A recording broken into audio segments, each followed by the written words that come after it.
It's been a year. It's been an entire year since Hi-Fi Rush came out. It came out in January of 2023. It's now January 2024.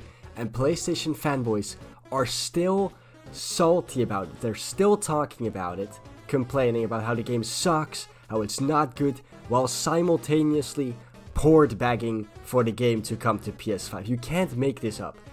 How are they still this salty after an entire year of the game being out? Well, I know why. It's because last year the only game they got was Spider-Man and Forspoken. And Forspoken fucking sucked. So the only thing they have is complaining about the Xbox game that came out last year that was really good.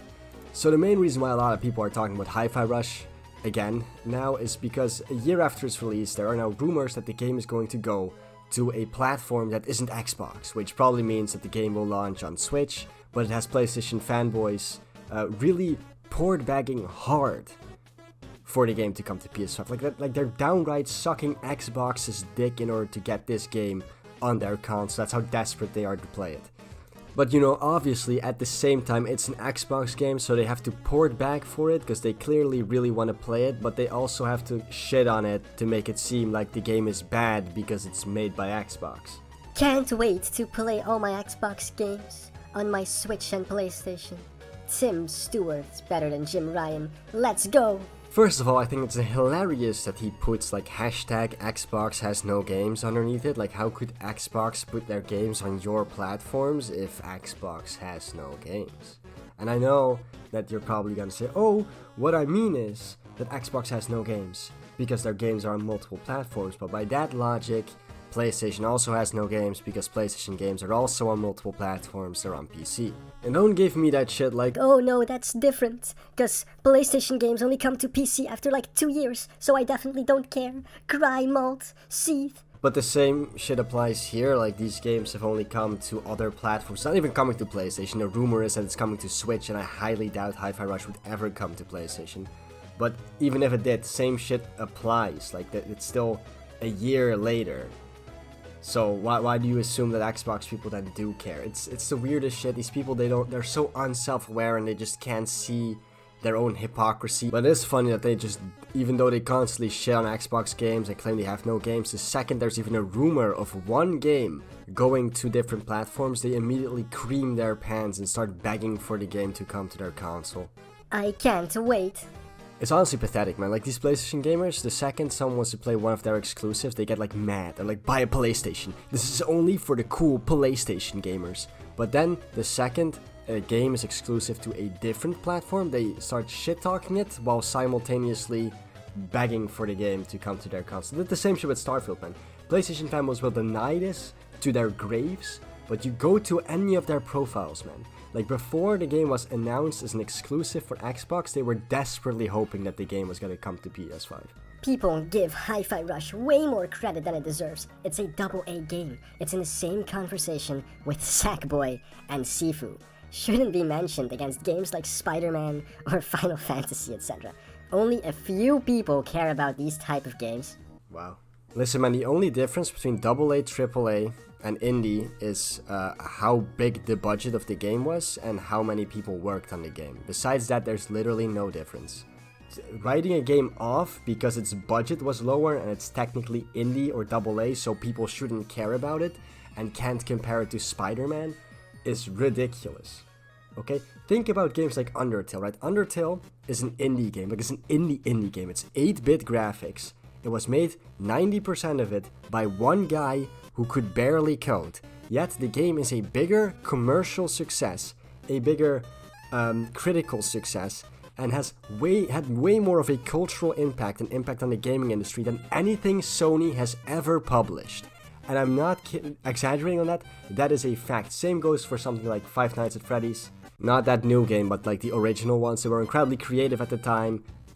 Way bigger success, way more of a cultural impact than anything Sony has made.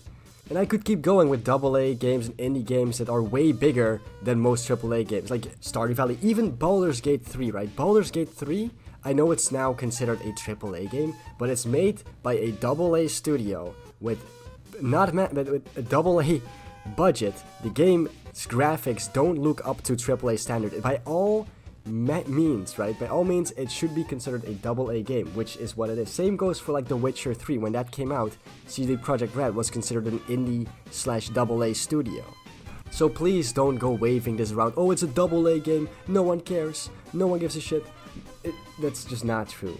Okay? And on top of it, most AA and indie games tend to be far more creative and far more, groundbreaking than most AAA games, because all the games I just mentioned, when they came out, there was basically nothing like it, because AAA studios tend to play it safe. Just look at the games he mentioned. Final Fantasy and Spider-Man have not evolved from the first time a game like that was made. Spider-Man 2 is basically the same as Arkham Knight. Final Fantasy hasn't really evolved ever since they moved away from turn-based combat.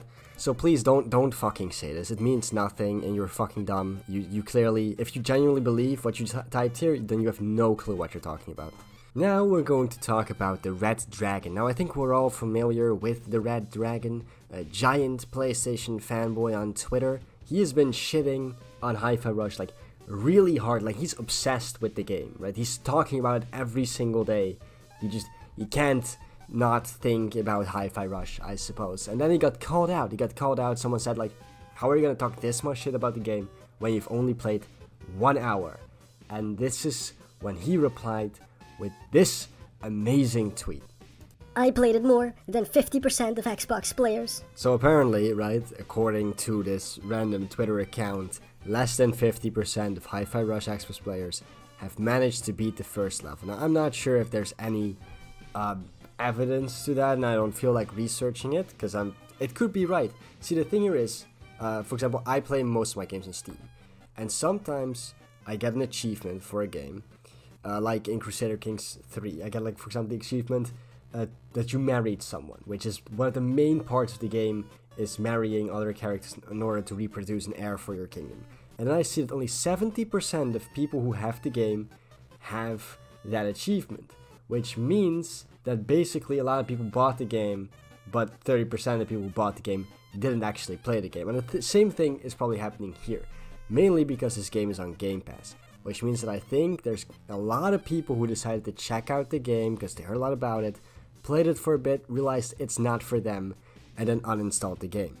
That doesn't mean the Hi-Fi Rush is bad. How often have you on like Netflix, Hulu, or Disney Plus thought, hey, this show or movie looks good, watched it for 10 minutes before realizing it's not for you?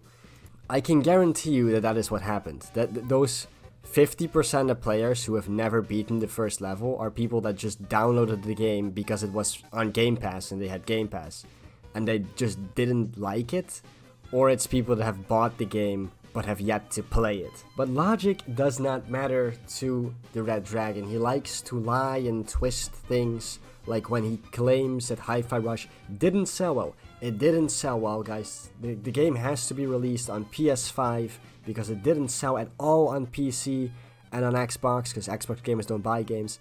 And his argument to back this up is the fact that it didn't chart on NPD. I don't and didn't stutter. Hi-Fi Rush never charted on NPD, Forspoken did. And NPD already destroyed the narrative that Steam and Microsoft digital sales weren't included. As always, I have receipts. All they do is lie. Yeah, your receipts don't matter, because nobody is disputing the fact that Steam or Microsoft digital sales are not included in the NPD. In case, by the way, if you don't know what the NPD is, it's like the chart every month of the best-selling games of the month. Hi-Fi Rush wasn't on it in January last year. The reason for this is not because, as he claims, that other people claim, that Steam and Microsoft digital sales aren't included. They are.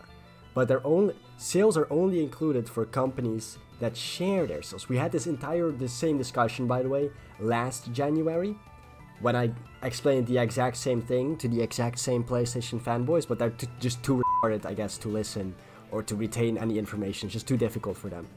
Xbox studios do not ever release their sales information, not even to the NPD group.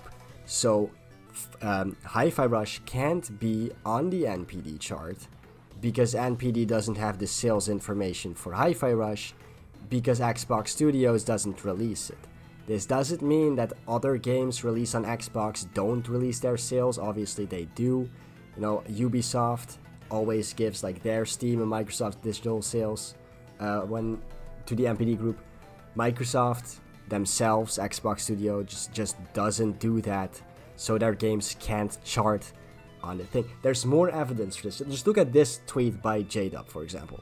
Bethesda games used to chart on NPD before Microsoft purchased them. Thought I'd just throw that out there. Yes, thank you, JDub. I know JDub thinks this is some big gotcha, like, oh, look, Bethesda games suck after they've been bought by Xbox because they don't even chart on NPD anymore. But you actually proved my point. Xbox Studios, which is something that Bethesda now belongs to, do not give out their sales information. Anyway, the Red Dragon has made this tweet where he's like compiled all of his problems with Hi-Fi Rush, all of his criticisms, and that's really good for me because now I can very easily just discredit all of them at once. It's just a rumor, but I wouldn't be surprised if it's Hi-Fi Rush. Critics loved it, but Xbox fans barely played it, and they sure didn't buy it. Never charted on NPD. Less than 50% of players finished first level. Never broke into the top 20 games being played on Xbox. Bad Steam. Okay, so the first two I already covered. It didn't chart on NPD because Xbox Studios don't give out their sales information to the NPD group. This is something that you'd know if you'd actually done any research. You can just, Google it. All your research just comes from Twitter, which isn't very accurate. You can just, use Google, find more accurate sources. Less than 50% of players finished first level. That's probably because it's a Game Pass game. A lot of people download to see, what the game was all about, and they probably didn't like it very much, so they stopped playing.